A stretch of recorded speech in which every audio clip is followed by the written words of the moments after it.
Hola, hola, te damos la bienvenida a una nueva edición de ¿Sabías que? El podcast con curiosidades de las artes, las ciencias y la cultura que te va a mostrar cuántas cosas se pueden aprender. Entre 1939 y 1945 el mundo se vio envuelto en la Segunda Guerra Mundial, en ese tremendo conflicto que provocó la muerte de 60 millones de seres humanos. Y concluida la guerra, dos potencias salieron como las grandes triunfadoras. Por un lado, los Estados Unidos y por otro lado, la Unión Soviética. Sabemos que entre estas dos potencias se desarrolló a lo largo de varias décadas un conflicto que se conoce con el nombre de la Guerra Fría, un conflicto por la supremacía, por la hegemonía mundial, que duró hasta principios de los años 90.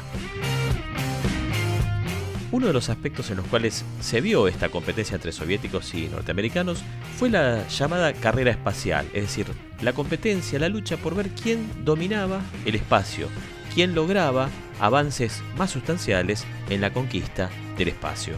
Dentro de esa competencia sabemos que los rusos en varios momentos llevaron la delantera. Por ejemplo, fueron los primeros que allá por los años 50 lanzaron un satélite al espacio, el Sputnik. Los primeros que además pusieron en órbita a un animalito, una perrita, la perrita Laika. Los primeros en enviar en los años 60 a un astronauta, a un hombre. En realidad los soviéticos lo llamaban cosmonautas a los tripulantes de sus naves. Este hombre que fue el primero en orbitar la Tierra fue Yuri Gagarin, un ruso. También los soviéticos enviaron a la primera mujer al espacio. Fue el caso de Valentina Tereshkova, siempre en los años 60. Y dentro de esta competencia los Estados Unidos fueron quienes lograron poner un hombre en la Luna por primera vez en la historia, aquel 20 de julio de 1969, en un episodio que marcó la historia de la humanidad y que determinó que, por ejemplo, hoy festejemos el Día del Amigo en esa fecha. Un detalle interesante es que si hubo un personaje que fue determinante en el programa espacial norteamericano, fue Wernher von Braun, un científico alemán nazi que, terminada la Segunda Guerra Mundial, trabajó para los norteamericanos. Le propusieron olvidarse de su pasado a cambio de colaborar y, efectivamente, el hombre fue responsable del desarrollo de la cohetería también en los Estados Unidos. Una cuestión importante es tener presente que los avances que se dieron en la conquista del espacio llevaron varias décadas y que la financiación de esta conquista fue llevada adelante fundamentalmente por los estados. Enormes cantidades de dineros públicos fueron puestos a disposición de estos programas que tenían que ver, por un lado, con la búsqueda del conocimiento científico, pero por otro lado también con una competencia por la hegemonía del mundo, como decíamos anteriormente.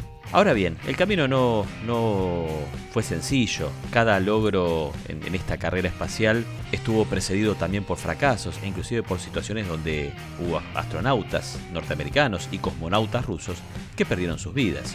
Así, por ejemplo, el 27 de enero de 1967, un incendio destruyó una cápsula en la cual estaban haciendo una serie de ensayos 3 astronautas norteamericanos que perdieron la vida de esa manera tan terrible. Y si hablamos de tragedias, podemos hablar que el 29 de junio de 1971, 3 cosmonautas rusos también murieron cuando regresaban de la estación espacial Salyut, una estación rusa que orbitaba la Tierra. En este caso, ellos volvían en una cápsula los 3 sin trajes espaciales y se produjo una pequeña fisura que hizo que se perdiera todo el aire de la cápsula y murieron asfixiados.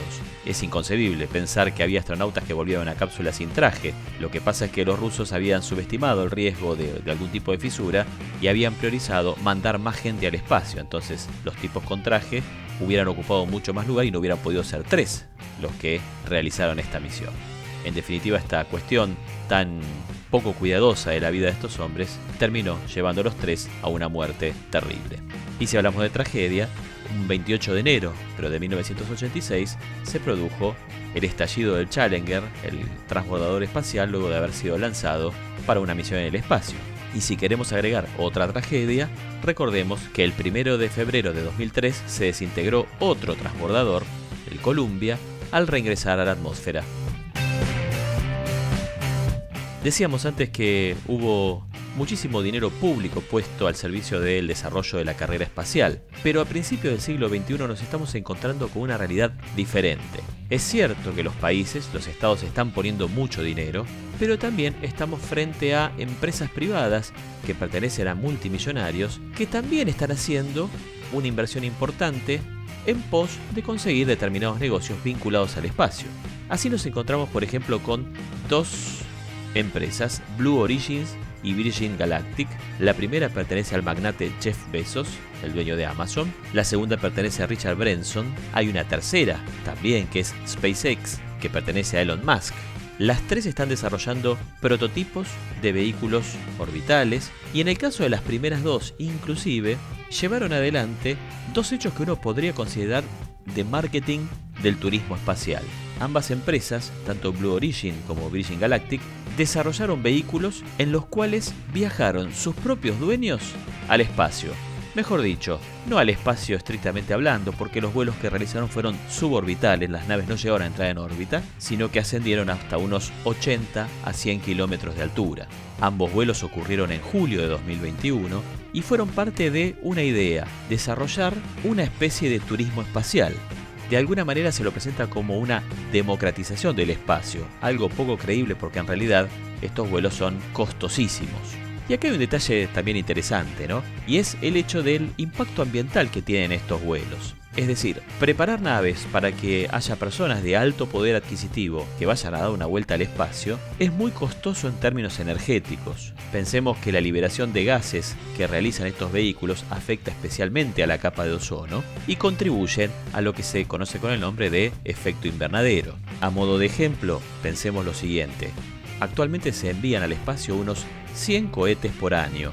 La contaminación que producen, el aporte de dióxido de carbono a la atmósfera que producen, es menor que los 100.000 aviones que vuelan en todo el planeta. Sin embargo, ese aporte va creciendo. Y acá van algunos numeritos que por ahí permiten ilustrar un poco más esta cuestión. Los vuelos de las empresas Virgin Galactic y Blue Origin, o sea, de las empresas de estos dos magnates que volaron al espacio, generaron entre 60 y 90 toneladas de dióxido de carbono, es decir, unas 8 a 15 toneladas por pasajero que volaba en esas naves. A modo de comparación, cada persona en promedio produce anualmente 4,8, es decir, casi 5 toneladas de dióxido de carbono por año. Este es el promedio mundial. O sea que estos dos señores, para ir a dar una vueltita, arrojaron cada uno de ellos a la atmósfera entre 2 y 3 veces lo que una persona arroja de dióxido de carbono en el plazo de un año. Cifras como para pensar, como para meditar hasta qué punto se justifican estos vuelos, hasta qué punto es justificable el negocio frente a las necesidades de un planeta que está padeciendo las consecuencias del accionar del hombre sobre el ambiente. ¿Sabías todo esto? Si no lo sabías, ahora lo sabés. Te invitamos a seguir escuchando FDA Radio Web. Soy Pablo Fasari y te doy las gracias por haber escuchado esta nueva edición de ¿Sabías que? El podcast con curiosidades de las artes, las ciencias y la cultura. Te espero en una próxima edición. Chau, gracias.